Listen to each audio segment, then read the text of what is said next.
I good in my soul? Tell me I'm good, Flip.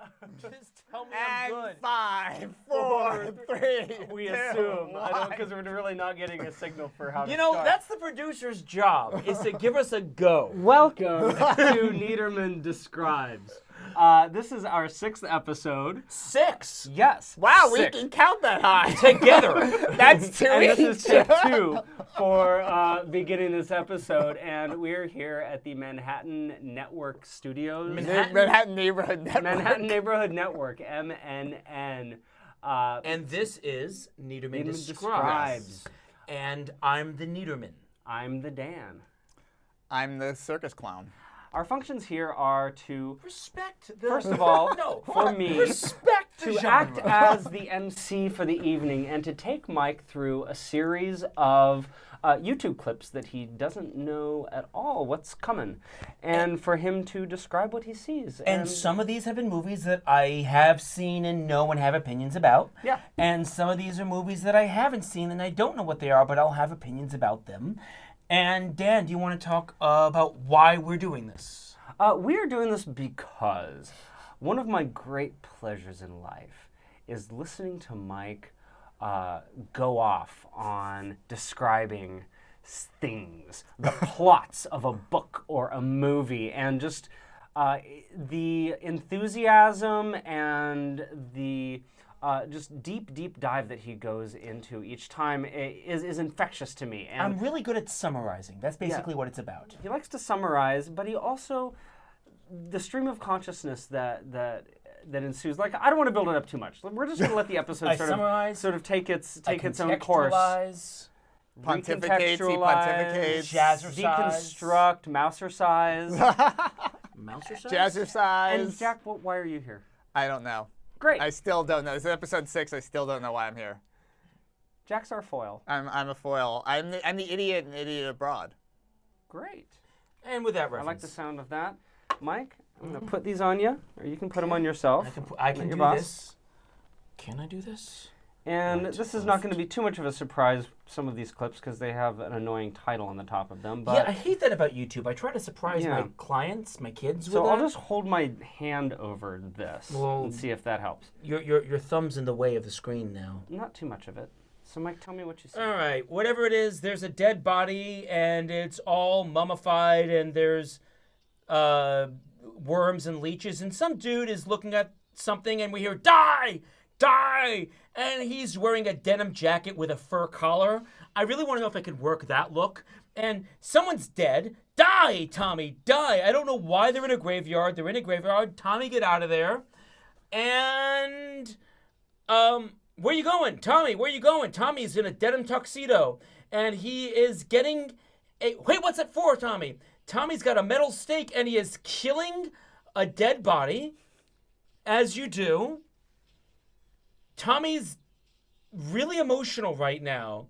I don't know why Tommy is so emotional. It's dead. You can't kill what's already dead. Or can you? And That's an excellent question. I'm guessing that whatever was in this coffin... Oh, boy, says the other guy, it's not Tommy. He must have really messed you over, said the other guy, it's not Tommy. Whatever's in the coffin... Oh, and now it was the Jason mask. Tommy says, fuck you, Jason. Tommy has just desecrated the corpse of Jason Voorhees. Tommy is now going to burn it, but the gods got in the way. Lightning hit the rod, and I guess now someone farted. I guess I can Jason... Oh, this is Friday the 13th, part 6.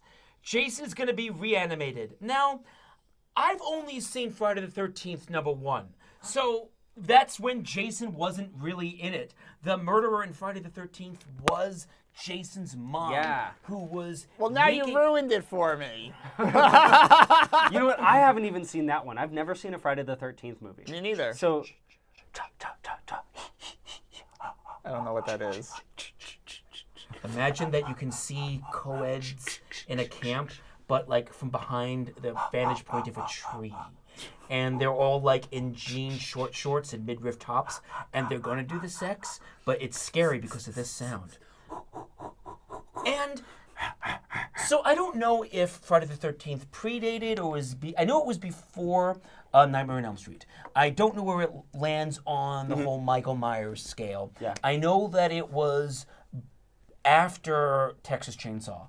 But this is an example of just, well, one, the monster as pure mindless killing machine, to a monster that doesn't want anything except to kill. Jason's mom, Mrs. Voorhees, wants to have revenge on not, I don't even know the specific counselors, but just the idea. Because of the teenage counselors allowed her son to die, right? He drowned in the lake. And at the end of Friday the 13th Part 1, there's a great little scare jump, like, dead 12-year-old in a lake. But somehow, and I don't know, and there's actually video on this on the internet. I think you can go to crack.com because they've got a really good analysis of all the Friday the 13th videos. You can, like, somehow Jason became a 7-foot tall, 6'5" tall killing machine in a hockey mask. And he kills everyone. He kills co-eds. He kills New York. He kills hell. The FBI. He kills outer space. He kills outer space. There's a Jason in Space movie. There's a Jason there was in outer like 12 space. of these movies. But I don't know why. It's just murder. It's just really stylized murder. And in some cases, it's sexual murder, as in, like, they have sex and then they're murdered. Or as we saw in that clip, it's some frat bros, and I'm sure they're going to get murdered, although I don't know why. I don't know what that particular issue with Jason is. Probably because he's a murderer. But there's no theme to Friday the 13th, is there? None of us have Don't seen have it. sex. I think that is no, the theme I of think Friday the main the 13th. theme is, it's Don't have teenagers sex. being punished for having Yeah. sex. And That that's may be Friday the 13th Part 1, but what's the theme of Jason Goes to Hell? What's the theme of Jason in New York? What's the theme of Jason out into space? He's trying to kill space sex? I take it back. There is one that I saw, which was Jason versus Freddy. Okay. That's a And what's the movie. theme of that? It's King Kong versus Godzilla. That's basically all it is. It's like, let's take these two What's monsters. the theme of King Kong versus Godzilla? Well, we have mindless evil versus imaginative evil because Freddy is highly intelligent. He's highly He's intelligent. very imaginative. He is there to punish specifically for crimes. and he's also there to have fun. Yeah. And can I ask a question about what's on the docket? If we don't have Friday the 13th, Nightmare on Elm Street 2, Nightmare on Elm Street 2 is one of the gayest movies ever made. Is it? That's what I've only ever seen the first one. Nightmare on Elm Street Part 2 is so gay, like extra Why gay. is it so gay? Well, it's one of those celluloid closet movies in which the writer and maybe the director were gay, but they were trying to slip all these gay themes in. So the ostensible protagonist of Nightmare on Elm Street 2 is not the girl, but a guy whose body gets literally taken by Freddy. And there's the line, "You've got the body, I've got the brains." So you have a teenage boy dealing with the urges inside of him. And at multiple times that, like, he has to get revenge on his evil, sadistic gym teacher, and in doing so, he sends him to a leather bar where he is burned to death in the showers. Literally, Freddy is the man that's inside of this boy. It's all sorts of subtext. Yeah. Next, speaking of Freddy, Speaking of Freddy, here we go. and this is Nightmare on Elm Street Part 6. Freddy's dead. But Freddy's clearly not dead because there he is. And well-intentioned ladies are trying to escape. This is still with Robert Englund and not the guy that took over for Freddy later, who had nowhere near the same amount of wit as Freddy. It's a little loud. They're pinning Freddy with throwing stars. So you know this was made in the 80s because there was ninjas in the 80s. They've captured Freddy. They're shooting Freddy with a crossbow. Freddy's going to say something like, "You bitch." They break Freddy's arm so he can't use his makeup just looks character-defining really knife plastic. glove. It's so fake looking. Like he looks like he's wearing a Freddy mask that you would find at Halloween Adventure. in the first couple of episodes, we never really got a good use of Freddy face. Which was great. But then Freddy, like Jason, like Mike Myers, became the star of his movies and had to be filmed. And now there's plot. She is putting on the glove. Freddy's escaping. We really don't care. He's not even...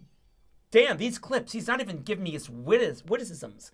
She puts on the glove. Is she going to become Freddy now? The glove feels good, doesn't it? Because we all just want to be killers. Let your daddy show you how to use it, because that's not creepy at all. Freddy is sexy in the bad touch kind of way. And is she going to kill Freddy in the...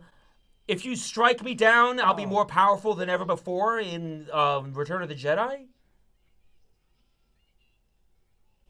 That's enough of that. And then she's going to make Freddy explode. And we've stopped it. Yeah. So, Dan, I have a question for you. Yes. You've just shown me Friday the 13th Part 6 and Nightmare on Elm Street Part 6. Why are you showing me late installations in already vaguely mediocre-ish horror series? One more to go. You're not sure. There was an answer, but I don't There's know a yet. theme. You have to follow the theme. Have you seen any of the Nightmare on Elm Street movies? I have Dan? not. Have you I don't seen- like horror movies. I haven't seen almost any horror movies. So what are you doing here? Put your earbuds That's in. what I ask myself every day. By the way, I met Robert Englund. I actually worked on a movie that he was in, a really low-budget sci-fi movie called Python. Starfucker. He was the nicest guy. He is like Okay. an extremely gentle, funny, interesting... And so now, spoiler, this is Halloween Part 6. And I don't think this is any of the new Halloweens. Jamie Lee Curtis isn't in this. She's off somewhere eating yogurt that makes her poop. And here's Michael Myers. Fun fact, the Michael Myers mask was a Captain Kirk mask that was painted white by the prop department. And he's got a machete or some sort of like big shopping device, but he's in a hospital, a poorly lit hospital. And generic white people are hiding from Michael Myers. We don't know why. Maybe because he's a murderer. Oh. Wait. And he's just... Michael Myers is killing the entire surgical team. Doctors and nurses and scrubs are being destroyed. Effect. This is very loud. And it looks like he's got, like gardening equipment, like shears, and he's killing everybody. You really can't tell what's going on. There's strobe lights in a hospital. There's a child. There's a baby. There's a baby in a deserted hospital, and dying surgeons. Every single hospital I've ever been into is just packed to the gills with sad families and tired nurses. Because that's what a hospital is for. I've never it's not a been in- carnival. Well, I've never been in the Where's deserted the hospital. joy? In In the the hospital. hospital? Yeah. I Where's suppose the joie de vivre I suppose in the the maternity hospital? award, Okay, or maybe to answer your the question, breast and there's augmentation section. There's a fourth one here that we don't even necessarily need to get to. Hellraiser. Part- Guess which part? Part 6. Yeah. So is this a devil today's thing? theme is 666. yeah. Is it because it's the I wanted to sixth show episode? clips from the 6th installment of these popular 80s horror franchises. Popular. They were, weren't they? Well, they made like, money. You don't get to number 6 in a series unless They were there's some sort of profitable. popularity to They were them. profitable, but Okay. I disagree. We're in the 6th installment of this series. Yeah. Gee, that's a coincidence. Not at all. right. Well, okay. So What I want to ask is why? Why Why what? and why what? why do we find comfort in the familiar? Why do we need a part 6 of Nightmare on Elm Street or of How many Saws Friday the are there? 13th or of Saw or of Transformers for that matter or of Fast and the Furious? Furious, What is it about the comfort of a franchise that we are so on board with, even when we know by part 6 there's no way it's going to be good? The homogenization of New York City, specifically with the CVS's, with the McDonald's, with the Starbucks. We're talking about on the comfort Lower of the familiar. East Side yesterday, going to Housen and Second, and I had a bit of a nervous breakdown, just surrounded by all the buildings being built up, storefronts empty, certain things which have like touristy cachet, the line outside of Katz's Delicatessen. I confused it, with Ratner's, which is gone. Gone. Everything is gone sad. now. And I'm not only am I a native of this city, but I'm third generation, fourth generation of this city, and it feels like psychic wounds happening not just to New York, but to America. Anything that was unique about this town is just going away. And the three of us are artists, or maybe we just like to think that we are. And where can we do our art? Where? Well, I will say, I'm not going to answer your question because I don't know the answer to it, but I will say it's not just New York, it's not just the United States of America, it's the world. I go and travel to other countries, even developing countries in like Southeast Asia, or I was in Morocco a few months ago in North Africa, and everywhere you go, Starbucks, McDonald's, like the rest of the world is starting to look like America. Is it because we're traveling more and we want the familiar? Like we want to see a McDonald's when we land in I don't Tangiers? think that is it, actually, because Americans don't actually travel very much compared to the rest of the world. I think it's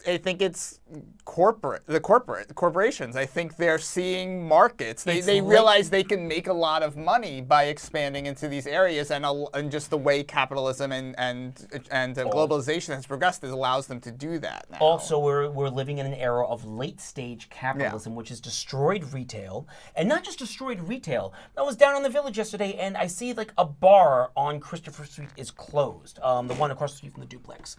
Oh, Yeah. Monster? I forget the name of it. It was just a bar. Okay. It wasn't even that good a bar, but it was a bar. You beer, watch the game. There'd be pool downstairs.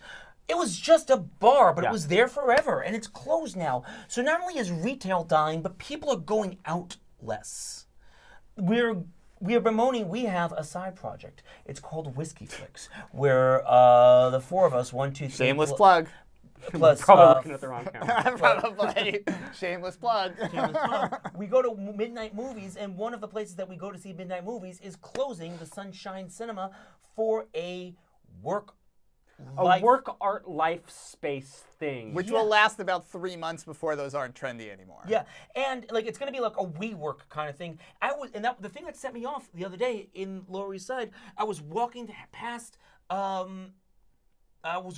the Sunshine Cinema, and I passed a tour group, except it was only like 4 people in the tour group. Clearly they paid extra. And we're not going to stop over there because there's a line, but there's Katz's Delicatessen, and over here is such a nice little small movie theater, and I turned, and I just bellowed hatred at them. What did you yell? What did you say? It's closing because of capitalism, and it's all your fault. Shaming the tourists. Where were these Well tourists done. from? I couldn't tell you. I couldn't care. But it's I hope they were Russian. no, they were probably from Long Island, and it hurts me so that we just stay home now. I don't know if I agree with that. I don't What? think. I mean, maybe people are staying home a little bit more because of like Netflix Money? and Amazon and Hulu. But I don't think that people are staying home more. I just think they're not going to those places that we value. They're going to Applebee's and McDonald's and AMC and the mall. Like they're just going to different places. Remember the other night after the room when we were, you might not remember, but when we were wandering down First Avenue looking for a bar to go into, Yes. every place was crowded. Everyone place had a line out the door. Those people were out. Those people were not home. And those bars, there used to be bars down in Houston Street that were independent, and the bars that are there now, they feel corporate. They Right, feel because like they probably are. They feel like a corporate approximation of what a Lower East Side bar looks like. You look outside, and the graffiti is designed. And by designed, I mean printed. It's all a fucking sham. Every last bit of it. Somebody hit all a of nerve. that graffiti is there. On one of the It's- bars on Houston Street, it's like there was a stencil. It's a stencil of graffiti. That is not What? graffiti. Yes. Ah. Yes. Look closer next time. Okay. Yes. And That we should all be looking closer. we should all be looking That's the closer. theme. Look closer. There used to be a video store. Wrong camera. There used to be a video store I don't in my know, neighborhood. actually. There used to be a video store in my neighborhood. One of the last. There are no video stores anymore anywhere. Let me tell my story. Okay, There's tell your one story. Blockbuster left. Yeah. And you was can co- rent part 6s of everything there. It was called Allen's Alley, and it had everything. After Kim's died, it was the last Kim's, and it had cult, but his forte was more like older films, like classic Hollywood. And he was in Chelsea for 30-something years and paid his rent on time every single month. They kicked him out. He was profitable. He was making a living. He had a regular clientele. People kicked him out because it was not just that we can go online and find every single movie ever made. We're living in that era now of Amazon, of everything now. But you could go to Alan and say, what do I want to watch? And he would tell you. Uh-huh. So we're losing not just the places.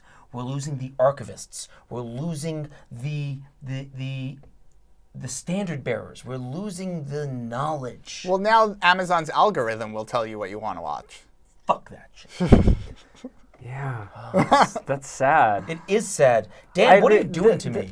You were supposed to watch movies. You're giving me an anxiety attack about the city that I love fading into mediocre obscurity. It just keeps happening and no matter what I try high-rises. to do. We end up here, and I think that means something. I think that the fact that I think that doing this, I think that going out to places like the Sunshine, Yeah. like looking, finding the connection to like 5 or 6 years into a franchise compared to what New York is becoming. What the world is becoming. We're finding these connections inevitably. But Because it's all around us and it's on our minds all the time. especially now, I what can say, with- like, the first time that I noticed it, and Jack and I, we've been in New York about the same amount of Yeah. time. It was when the stretch of 2nd Avenue between, like, 3rd Street and Houston changed from this string of interesting gay bars. Yeah. From, like, Urge and the Cock, which has just moved up the block. The Cock still exists. Good, I but was worried for a second. and Rawhide Mars is gone. and Mars Bar.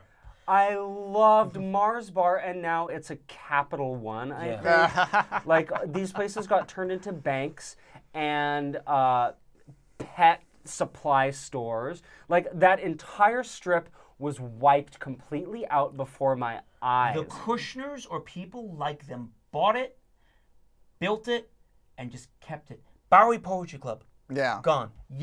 Yaffa no, Cafe. Well, that's they still closed there. No, down it's and done. It's done. They It- closed like, I down and was- like reopened as something else, didn't it? It was a burlesque club, but I think that's closed now too. Really? Yeah. Yaffa. I don't know. Oh, that's gone? What was that? The cafe. Yaffa Cafe. Yeah, I like that St. Mark's place. place. Yeah. Ritz. Roseland. Wetlands. Yeah. Coney Island High. God. There's no music in New York anymore.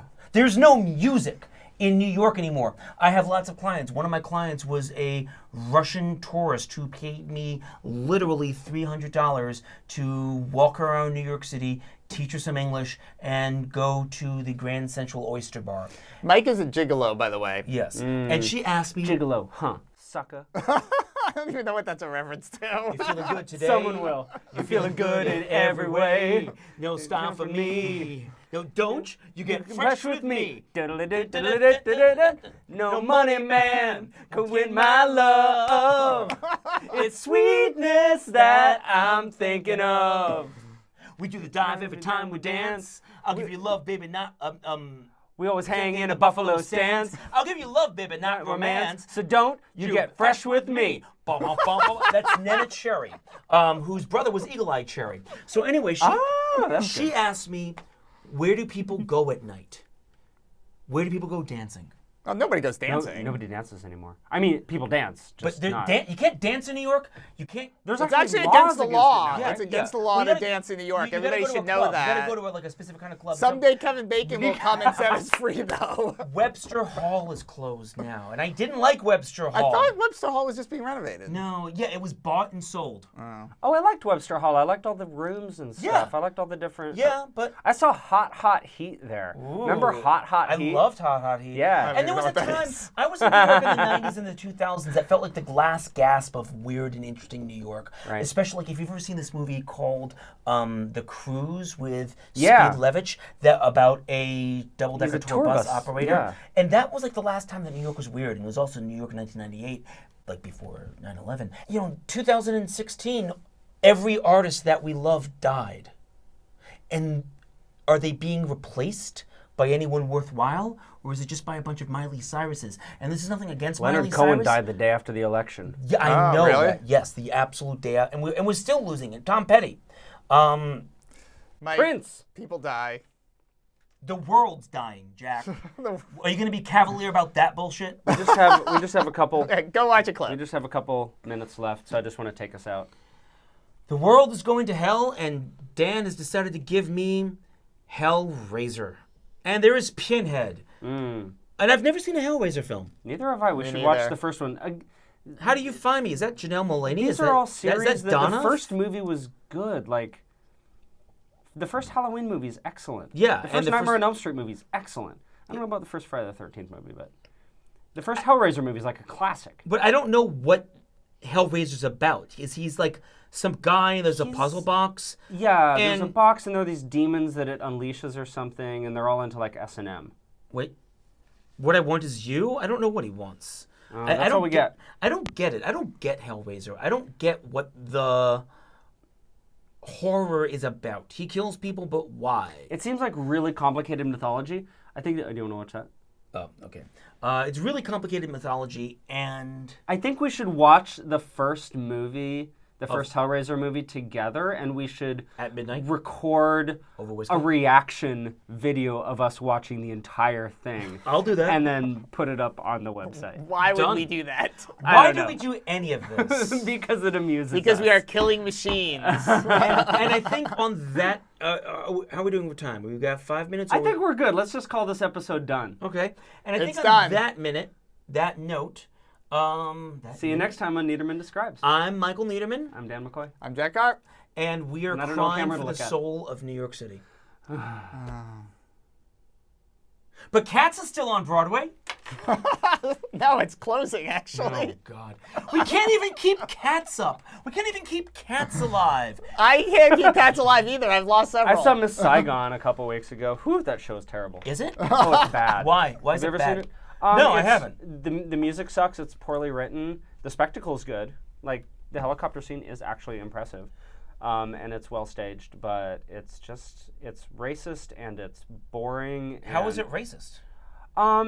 It's lots of like offensive stereotypes. Okay. Throughout it. Even though white people aren't playing the Asians anymore? Literally, when Yeah. when Miss Saigon was on Broadway in London the first time, there'd be a bunch of white actors literally going like this, playing Asians. Jonathan Pryce played an Asian. Yes, Yes, it did. that happened. And then he won a Tony. This was the '90s. This was Mickey Rooney.